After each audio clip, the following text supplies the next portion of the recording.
You're listening to the Holistic Lifestyle Guide podcast, the show that guides you on your holistic lifestyle journey to a healthy body, mind, and soul aligned with nature. Hello, and welcome to episode number 43 of the Holistic Lifestyle Guide podcast. In this episode, we're going to talk about sound healing. Sound healing is one of my new favorite subjects to learn about. So what exactly is it? It's exactly what it sounds like. You're healing yourself with sound. This is as amazing as it sounds. You may have seen sound healing centers popping up all over the place lately. However, the use of sound for the purpose of healing has been going on for thousands of years. So, let's talk a little bit about the history of sound healing. The first musical instruments have been dated as far back as 43,000 years ago. There is evidence of sound being used for therapeutic purposes in Egyptian temples. And also, Hippocrates was playing music for psychiatric patients as early as 400 BC. Plato stated that music could influence the emotions and character of a person. Aristotle believed that music could purify the emotions. I just love that music has always been a part of the lives of humans on this earth. It gives us a great common thread. And especially since I'm such a huge fan of music the way it is, it just makes me love music and appreciate it even more.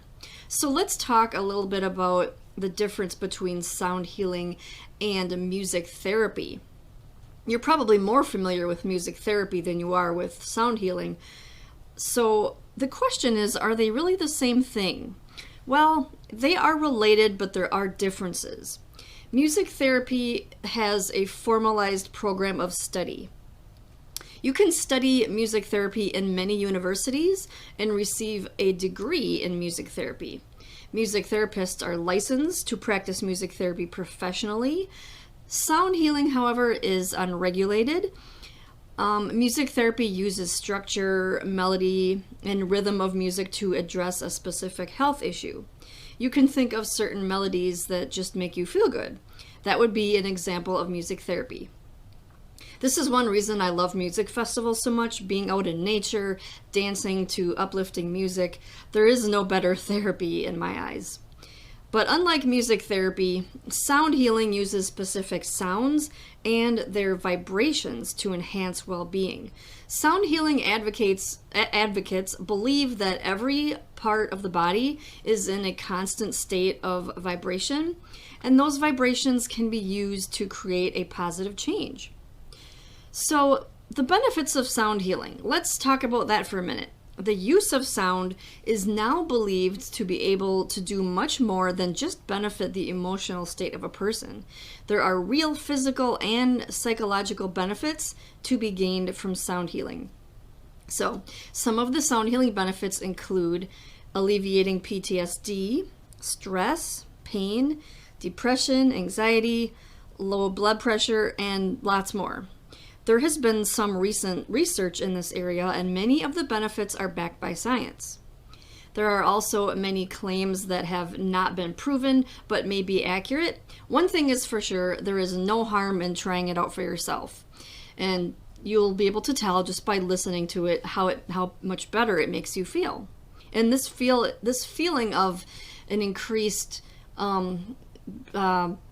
for lack of a better word, happiness, it's instant, at least for me. It gets rid of my, anytime I'm having anxiety or depression, that goes away instantly the minute I start listening to some sound healing. So you can also treat post-traumatic stress disorder with sound healing. This is a syndrome that frequently affects veterans and others that are faced with traumatic situations, including abuse victims. So the way it works is users will listen to specific frequencies while recalling the traumatic event.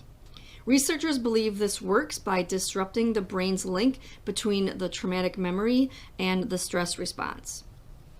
Several studies have also shown that listening to music, playing music, and singing have an impressive effect on depression and anxiety. Like I mentioned, when I have those problems, music always makes me feel better. Soothing sounds have been found to be beneficial to those with autism and dementia. The mental stimulation provided by sound therapy can help to boost mental performance and memory in everyone. Sound therapy has also been found to help patients deal with physical and emotional symptoms of cancer treatment. Sound treatment affects the immune system in powerful ways. So, of course, this isn't saying that it's going to cure everything within seconds. It's just a very good complement to help your immune system work better and to help you get into that parasympathetic nervous system where your body is in the mode of rest and digest. So that is pretty much how sound healing works. There are explanations for how sound healing works that are based upon scientific principles and those that are based upon ancient concepts from Eastern religions and medicine. Both of these are interesting. Which theory is more accurate, it really isn't relevant. What matters is whether you receive benefits from practicing sound healing. And like I said, most people are going to experience benefits almost instantly. So one of the ways that sound healing is believed to work is through the unblocking of the chakras in the body. When these areas are blocked or dysfunctional, energy can no longer flow properly. And this is when pain, disease, and various ailments can happen. So the traditional chakras include the root, the sacral, the solar plexus, the heart, the throat, the third eye, and the crown. The chakras start at the base of the spine and move up to the head. I think I have a episode about the chakras. I will leave a link to that down below. I've talked about them a lot because they're really important when it comes to holistic wellness, because they really are like the energetic motor, should we say, because what they are is energetic wheels, energetic centers, and they help you to operate, to run. And if these are not working, then you're going to experience problems. So getting back to sound healing, how can you experience sound healing? That's the big question, right? You know how it works. How can you actually experience it? So really, there are nearly an endless number of ways that you can experience sound healing. The use of recorded sounds is generally believed to be just as effective as the use of instruments. You could be driving your car during a sound healing session or lying on a mat. It's really up to you to experiment and see what works for you and fits your lifestyle. Of course, if you're driving a car, make sure that you're listening to something that's not going to put you to sleep. There's a lot of different types of sound healing that are for different purposes. You can use sound healing for focus, and that would be a great one for when you're driving. Anything that creates a sound could be used for sound healing, but there are several that are commonly used techniques and devices, and I'm going to get into those now. And probably one of the most common ones are singing bowls. So there are Tibetan singing bowls and there's crystal singing bowls, and these are both slightly different. The Tibetan bowls are made out of metal usually, and the crystal singing bowls are made out of crystal and quartz usually, and those, they look very different. So you should be able to tell the difference by looking at them. The Tibetan singing bowls are usually the ones that have some type of carvings on the side. And I've noticed that those are a little bit harder to get to make the noise. So basically you take the mallet and you strike the side of the bowl to create a bell sound, and then you use the side of the mallet to rub against the outside edge of the rim of the bowl. And that's how you get it to sing, by running it along the edge. So I've had better luck with bigger bowls. Those are a little more expensive though. And I don't own any quartz crystal singing bowls, but that's on my bucket list to buy. They're very expensive, especially if you want the whole set. They usually come in sets of one for each chakra. So like I mentioned about the chakras, you would take whichever one correlates to that chakra and go right on up. So back to Tibetan singing bowls, like I said, I think they're a little bit harder to get to sing, but they're beautiful. They were first believed to be used around 500 BC.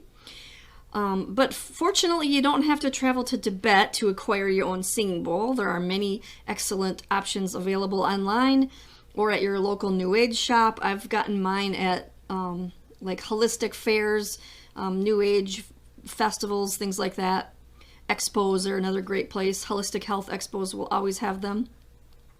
So like I said, there are bowls of different sizes and constructions to create different frequencies. The small ones produce a higher pitch sound, and the bigger ones produce a lower pitch sound. If you have a lot of money to spend, you can buy the sets, like I said, that include 7, one for each chakra. You can find some made of various types of metals or crystal quartz, like I said. So it's really up to you what you want. It's a good idea to go to one of those places, like I mentioned, that will have a variety, so you can actually pick them up and play them yourself. And I wouldn't advise ordering one online. Not only would it be a risk to have it shipped, it might break because the crystal ones are very breakable. So I would advise going to a place that is going to have a variety of them. So another sound healing instrument is the harp. The harp has a soothing tone that many people find pleasant and relaxing. But a quality harp is about as expensive as a really nice piano. So if your budget allows, go for it. But a more feasible option for most of us is to listen to recordings. And so all of the things that I'm talking about you can listen to these online. You can listen to them on YouTube. And that's pretty much what I do, although I do have a singing bowl and I do have a hand drum, which is the next thing I'm going to talk about is drums, because a good drum beat is hypnotic. Drums are probably the most primal of all the instruments. The brain slows down when it hears a repetitive drum sound. You've probably felt the hypnotic trance-like feeling that a drum can create. You can use the sound of drumming to help you enter a state similar to meditation. So I have one of those handheld drums. They're round, they're circular, and then you hold on to the back of it, and then you use a rattle or a drum stick or whatever to hit it with. And there's also a lot of types that you can strap around you, like they're smaller, and then they kind of, you can use both hands that way. So there's a lot of different varieties of drums as well. So the next one I'm going to talk about is tuning forks. These are really good as well. These are our popular one on YouTube. If you want to listen to a tuning fork sound healing video, there are lots of them. A tuning fork can produce a sound and also be used to apply vibration directly to a specific area of the body. Tuning forks are considered to be one of the most effective ways to demonstrate the relationship between vibration and sound. They were originally produced to create pure tones for musicians to use as a reference for tuning their instruments. That's why they're called tuning forks. So these come in different frequencies. They're not as expensive as you would think. There are sets of tuning forks designed to be used for sound therapy purposes. Again, they make them in different frequencies of each of the chakras, so that's a great set to buy, and they're not as expensive as the singing bowls. So you basically strike the tuning fork on something that's you're not going to damage. The best surfaces for striking your tuning fork are a block of hard rubber or wood that's covered with a softer material such as leather. Tuning forks often come with a rubber mallet for striking the fork. I just hit mine on the hard part of my hand, just above the wrist, on the side, like where you would do the karate chop. That's where I hit mine with, and it's fine. You can, they usually, like I said, they usually come with something. You can also use a hockey puck. I've seen people do that as well. So you can try holding the tuning fork near different parts of your body. Not only can you hear the fork, but you can also feel the vibrations if you hold it close enough to your body. So they're pretty cool. I've got myself one of those. So the next thing on the list for instruments is a piano. This is a common instrument. Most people relax hearing the sound of a piano. So there is some argument in the sound therapy community whether a digital piano is just as effective as an actual acoustic piano. However, a digital keyboard is always in tune, it's easy to move around, and it can be much less expensive. I used to have a piano. I still have it, but I have to keep it at my mom's because it's really heavy and I can't get it in where I live. So in that case, if you can't get a piano where you live, you can get a digital keyboard, or you can listen to piano recordings on YouTube. Again, like I said, YouTube is a great place to find these sorts of things. And the last one I'm going to talk about is voice. So you don't have to have an instrument or a recording to make noise. You can make use of your own voice. I sometimes think the human voice is more beautiful than an instrument, especially when many people are singing in harmony. That's one of my favorite sounds in the entire world, when people are singing in harmony. So that's a great way to also heal yourself. I would advise, if you don't think that you have a good enough voice and you don't really want to take singing lessons, there's always online, like I said. If it weren't for YouTube, I probably wouldn't be able to do a lot of the sound healing that I have done. So I'm really curious if anybody out there has experienced sound healing.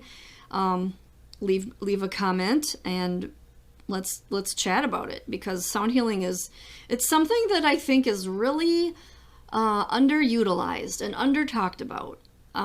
It's such an awesome field of study. There's a lot of people that are experts in this. One of them being, actually two. I want to mention two people that I think you should check these people out if you're really interested in diving deeper into sound healing. And one of them is Jonathan Goldman. He records some of the most beautiful music I've ever heard, and he's got some good books on sound healing as well. The other is Dr. Jeffrey Thompson. He is a pioneer in the sound healing field, and he has a YouTube channel where he talks about amazing subjects, not just related to sound, but related to, I don't even know what you would call it, but basically he ties it all together with music, and he shares a free recording every week on his YouTube channel, and then he wants everybody to listen at the same time with headphones, because the music that he creates is specifically designed to put you into a certain state of mind. And it's hard to explain, but he kind of wants people to entrain their brains on the same wavelength, and so it's kind of a cool thing. Everybody does it at the same time all around the world. There's thousands of people that do this.